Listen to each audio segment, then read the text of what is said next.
내년부터 새롭게 출시되는 암보험은 요양병원 입원비도 따로 보장받을 수 있게 됩니다.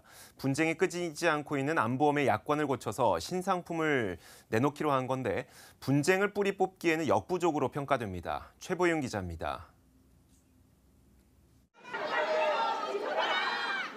분쟁의 발단이 됐던 암보험 약관이 내년부터 바뀝니다.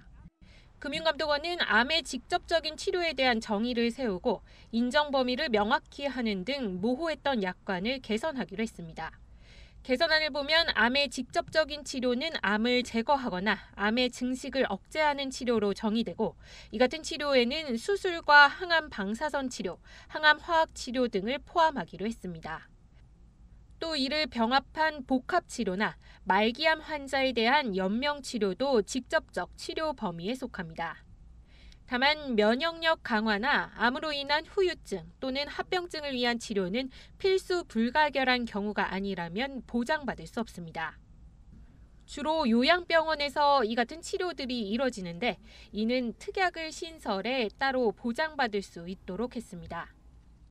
요양병원 암 입원 보험금을 분리를 해서 보장 범위를 확대를 했기 때문에 암 치료 관련된 입원 보험금 분쟁이 좀 많이 감소할 것으로 기대를 하고 있습니다.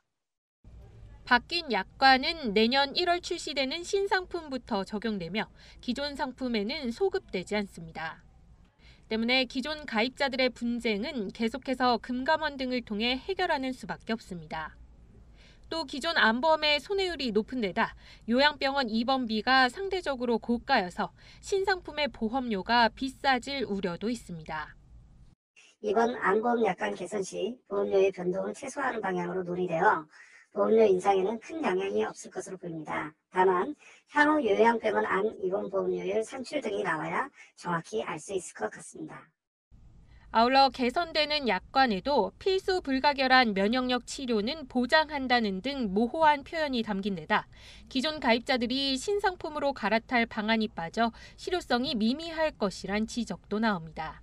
머니투데이 방송 최보윤입니다.